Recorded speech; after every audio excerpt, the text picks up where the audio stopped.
حضرت سیدہ آمنہ فرماتی ہیں کہ جب سید دو عالم صلی اللہ علیہ وسلم میری شکم میں جلوہ گر ہوئے تو مجھے ہر طرف سے مبارکبادی کی آوازیں آتی تھی، اور جب ولادت باسعادت کا وقت قریب آیا تو حضرت عبد المطلب طواف کعبہ میں مشغول تھے۔ کیا دیکھتی ہوں کہ چند دراز قد عورتیں میرے گھر میں داخل ہوئیں۔ میں حیران تھی کہ یہ بلند قامت عورتیں کون ہیں اور کہاں سے آئی ہیں۔ ایک ان میں سے بولی میرا نام آسیہ ہے، دوسری نے کہا میرا نام مریم ہے، اور دوسری باقی سب حوریں ہیں۔ چنانچہ روح دو عالم صلی اللہ علیہ وسلم کی ولادت باسعادت ہوئی اور آپ نے دنیا میں تشریف لاتے ہی سب سے پہلے سجدہ فرمایا۔ مولانا حسن رضا خان بریلوی فرماتے ہیں پر نور ہے زمانہ صبح شب ولادت، پر نور ہے زمانہ صبح شب ولادت، پردہ اٹھا ہے کس کا صبح شب ولادت، جلوہ ہے حق کا جلوہ صبح شب ولادت، سایہ خدا کا سایہ صبح شب ولادت۔ حضور علیہ السلام سجدہ کرتے ہوئے دنیا میں تشریف لائے۔ سجدہ کرنے کے لیے ضروری ہے کہ جسم پاک ہو، جگہ پاک ہو، لباس پاک ہو۔ آپ نے سجدہ فرما کر یہ اعلان بھی فرما دیا کہ میں بھی پاک ہوں، جگہ بھی پاک ہے، میری والدہ بھی پاک ہے۔ حضور کی آمد سے صرف حضرت آمنہ کا گھر ہی پاک نہیں ہوا، بلکہ حضور فرماتے ہیں، بخاری شریف کی حدیث ہے، جو علت لی الارض مسجدہ، میرے لیے ساری زمین مسجد بنا دی گئی۔ میرے آقا علیہ السلام کے قدموں کی برکت سے زمین مشرق سے لے کر مغرب تک، شمال سے لے کر جنوب تک، تحت الثری تک پاک ہو گئی۔ نبی کی مثل بننے والوں، جہاں تم قدم رکھو زمین بھی تم سے پناہ مانگے۔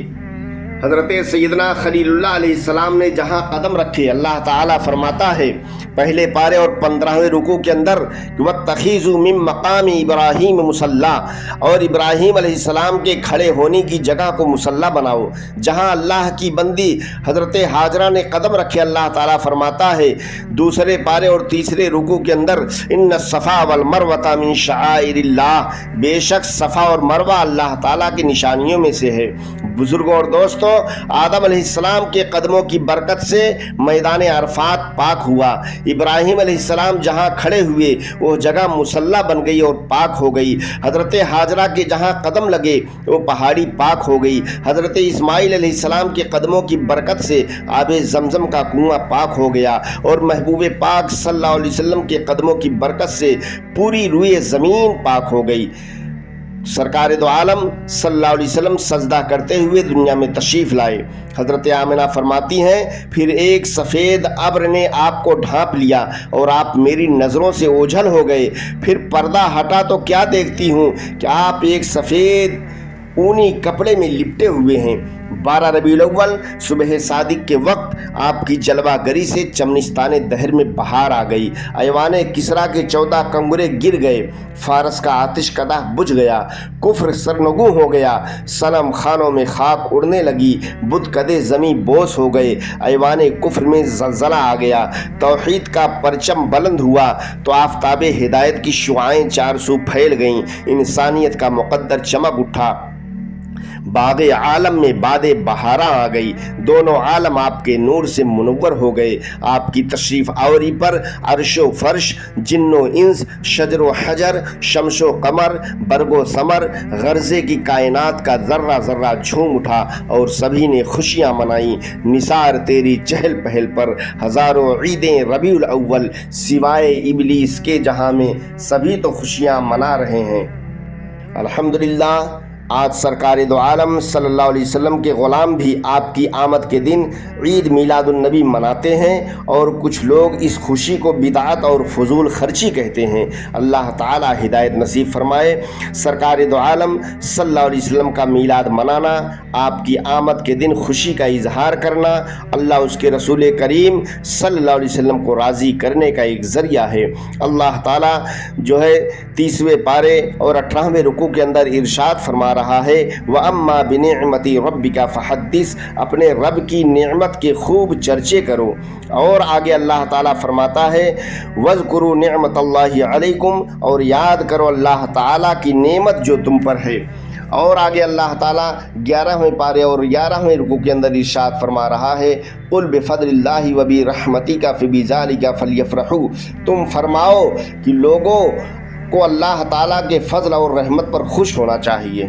ان آیات بینات سے معلوم ہوا کہ اللہ تعالیٰ کی نعمتوں کا چرچا کرنا، اس کے انعام و اکرام کو یاد کرنا، اس کے فضل و کرم پر خوشی کرنا اللہ تعالیٰ کی رضا اور خوشنودی حاصل کرنے کا ذریعہ ہے۔ اللہ تعالیٰ نے ہم پر بے شمار انعامات اور لاتعداد احسانات فرمائے، مگر سرکار دو عالم کی آمد تمام نعمتوں سے بڑی نعمت ہے۔ جب دوسری نعمتوں کا چرچا کرنا، اس کی خوشی منانا جائز ہے، تو جناب سید المرسلین صلی اللہ علیہ وسلم کا میلاد پاک منانا، آپ کی آمد پر عید منانا کیوں نہ دین و دنیا کی برکات حاصل کرنے کا ذریعہ ہوگا۔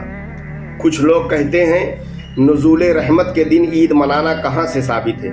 تو آئیے سنیے، نزول رحمت کے دن عید منانا قرآن پاک سے ثابت ہے اور اللہ تبارک و تعالیٰ کے نبی کی سنت ہے۔ قرآن کریم میں حضرت عیسیٰ روح اللہ علیہ السلام پر نازل ہونے والے خوان نعمت کا ذکر بڑی تفصیل کے ساتھ موجود ہے۔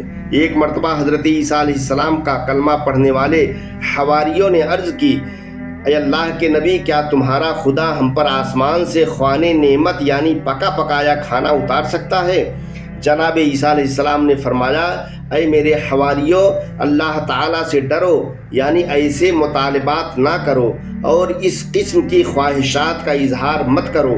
حواریوں نے عرض کی، ہماری یہ خواہش کسی امتحان کی غرض سے نہیں، نہ ہی یہ سوال کسی شک و شبہ کے بنا پر کیا ہے، بلکہ ہم یہ چاہتے ہیں کہ اللہ تعالیٰ کی طرف سے خوان نعمت نازل ہو اور اسے کھا کر اطمینان قلب اور برکت حاصل کریں۔ جناب عیسیٰ علیہ السلام نے ان کا ارادہ نیک اور ان کی نیت کو درست پایا تو بارگاہ خداوندی میں دست سوال دراز کیا اور دعا مانگی۔ 7ویں پارے اور 5ویں رکوع کے اندر ہے، اللہم ربنا انزل علینا مائدۃ من السماء تکون لنا عیدا، اے اللہ ہم پر آسمان سے ایک خوان نعمت اتار تاکہ عید ہو واسطے ہمارے۔ آپ کی دعا کو شرف قبولیت حاصل ہوا، آسمان سے پکا پکایا کھانا اترا جس میں روٹیاں اور مچھلی تھی۔ تو اگر آسمان سے پکا پکایا کھانا نازل ہو تو اللہ کا نبی عید منائے اور خوشیاں کرے، تو جس کے صدقے یہ ساری کائنات معرض وجود میں آئی، تو اس کی آمد کے دن عید منانا، خوشی کرنا کیسے بدعت ہو سکتا ہے؟ یوم آزادی مناؤ، یوم قائد اعظم مناؤ تو ان پر کوئی اعتراض نہیں، لیکن اگر عید میلاد النبی صلی اللہ علیہ وسلم منائیں تو فضول خرچی اور شرک و بدعت کی گردان شروع ہو جاتی ہے۔ سرکار اعلیٰ حضرت فرماتے ہیں، دشمن احمد پہ شدت کیجئے، ملحدوں کی کیا مروت کیجئے، مثل فارس زلزلے ہوں نجد میں، ذکر آیات ولادت کیجئے، غیظ میں جل جائیں بے دینوں کے دل، یا رسول اللہ کی کثرت کیجئے، شرک ٹھہرے جس میں تعظیم حبیب، اس برے مذہب پہ لعنت کیجئے، ظالموں محبوب کا تھا حق یہی، ظالموں محبوب کا تھا حق یہی، عشق کے بدلے عداوت کیجئے، یا رسول اللہ دہائی آپ کی، گوش مالی اہل بدعت کیجئے، غوث اعظم آپ سے فریاد ہے، غوث اعظم آپ سے فریاد ہے، زندہ پھر یہ پاک ملت کیجئے، زندہ پھر یہ پاک ملت کیجئے۔